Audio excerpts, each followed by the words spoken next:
आज हम देख रहे हैं मेथड्स ऑफ राइटिंग सेट्स। पिछले वीडियो में हमने सेट्स का इंट्रोडक्शन लिखे थे, तो आज हम ले रहे हैं मेथड्स ऑफ राइटिंग सेट्स। तो there are two methods of writing sets, यानी सेट को लिखने के दो मेथड्स हैं। ठीक है, तो पहला मेथड है अपना हमारे पास लिस्टिंग मेथड और रोस्टर मेथड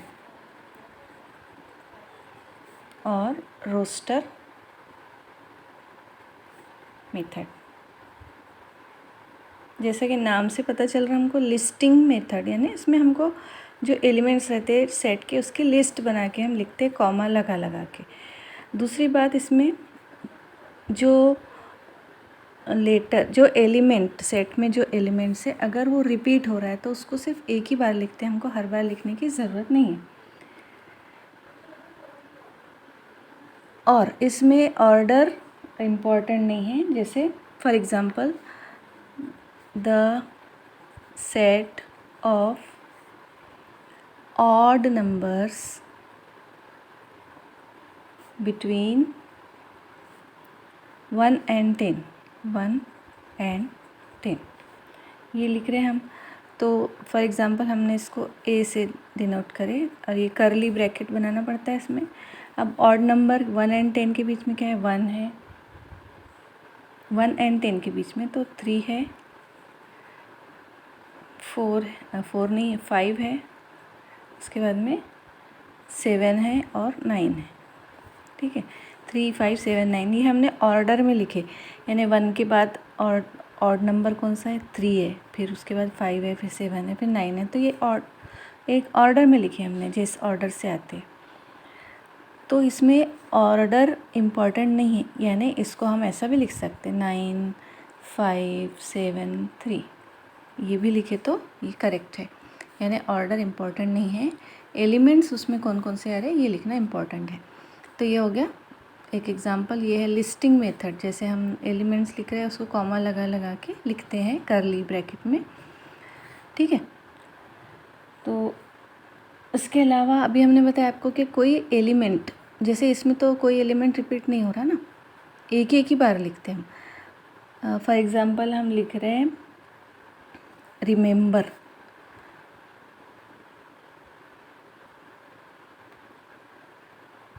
अगर हम एक सेट बना रहे हैं बी और इसमें हम लिख रहे हैं रिमेंबर एक वर्ड है, इसमें जो आने वाले अल्फ़ाबेट्स उसका सेट बना रहे हैं हम।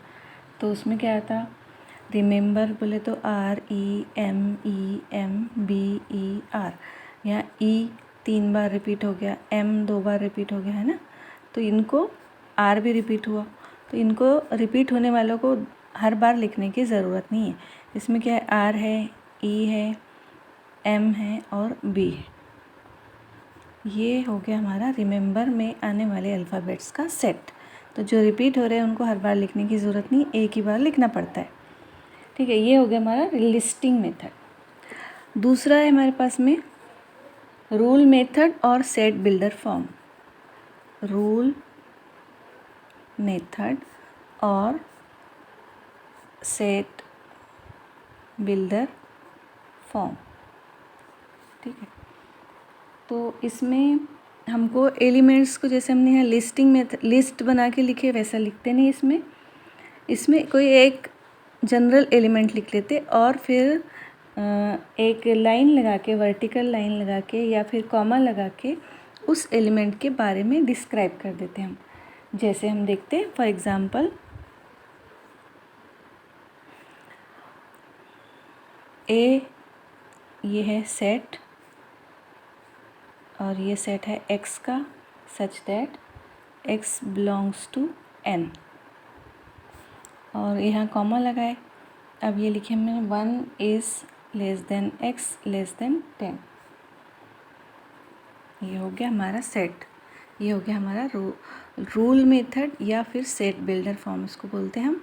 तो इसको पढ़ते कैसे हम, इसको पढ़ते हैं हम, set A is the set of all x such that x is a natural number between 1 and 10।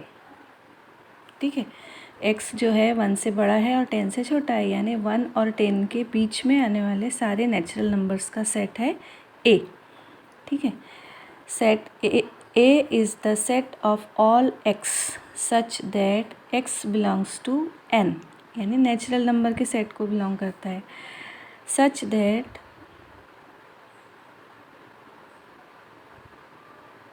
x is a natural number between 1 and 10। ये हो गया हमारा रूल, मेथड और सेट बिल्डर फॉर्म। दूसरी एग्जांपल देखेंगे हम, सेट B है। Set B is a set of all x such that x is A prime number between 1 and 10। ये हो गया एक। तो इसी को अगर हम, ये हो गया हमारा रूल मेथड या फिर सेट बिल्डर फॉर्म में हमने इसको लिखे। अगर इसी को हम लिस्टिंग मेथड से लिख रहे तो कैसे लिखेंगे हम, b is equal to 1 and 10 के बीच में आने वाले सारे प्राइम नंबर्स। पहला तो है हमारा 2, फिर है 3, फिर है 5, फिर है 7। ये हो गए हमारे 1 and 10 के बीच में आने वाले सारे प्राइम नंबर्स। ये लिस्टिंग मेथड से हो गया, ये हो गया रूल मेथड और सेट बिल्डर फॉर्म से हो गया।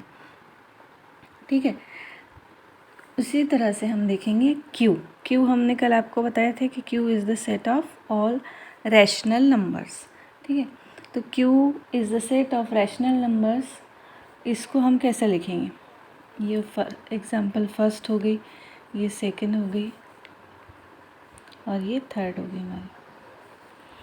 तो Q is a set of all rational numbers which can be written in the form of p upon q such that p and q belong to I यानी क्या है, set of integers, and q is not equal to 0।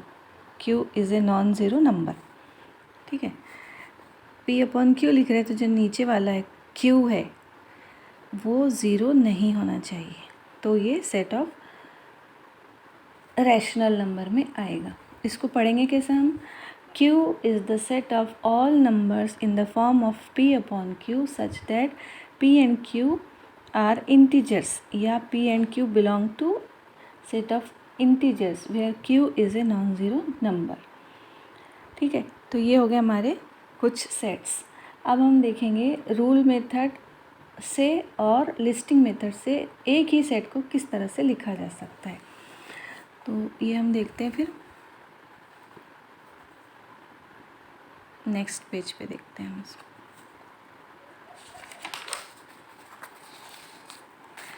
ये हमारा है, यहाँ लिखते हैं हम रूल मेथड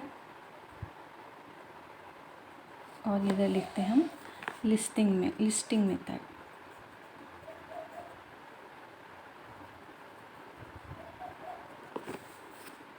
ठीक है, तो रूल मेथड में हम देखेंगे पहला number 1, A is the set of all x such that x is a letter of the word division, DIVISION। ठीक है, एक ऐसा सेट है, सभी x का सेट है जिसमें x क्या है, a letter of the word division में आने वाले लेटर्स यानी अल्फ़ाबेट्स का सेट है। इसी को हम लिस्टिंग मेथड में कैसा लिखेंगे, DIV I आया, फिर तो I को नहीं लिखेंगे हम, S, फिर I आया तो I रिपीट को नहीं लिखते हम, रिपीट वाले को, फिर O लिखेंगे और फिर लिख देंगे N। ये हो गया हमारा लिस्टिंग मेथड से, सेम सेट हमने लिखे दोनों मेथड से। अब दूसरा है हमारे पास में, B is the set of all y such that y is a number such that y square is equal to 9. y is a number such that y square is equal to 9.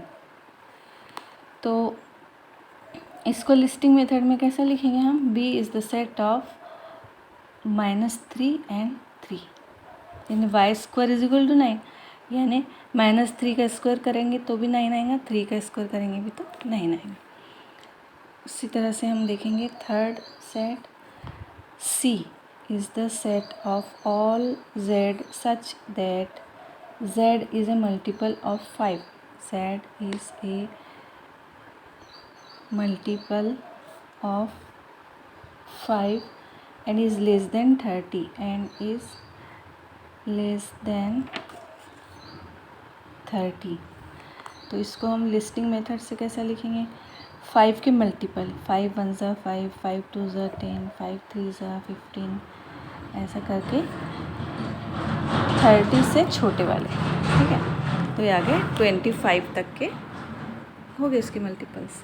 तो ये हो गए हमारे दोनों type से हमने कुछ sets लिखने की कोशिश करें, ठीक है। अब हम देखेंगे प्रैक्टिस सेट 1.1 अगली वीडियो में देखेंगे। तो आपको चैनल को सब्सक्राइब करना है, लाइक और शेयर भी करना है। सब्सक्राइब करने के बाद बेल आइकन याद से दबाएं ताकि आपको हर आने वाली वीडियो वक्त पर मिल जाए, ठीक है। तो मिलते फिर नेक्स्ट वीडियो में।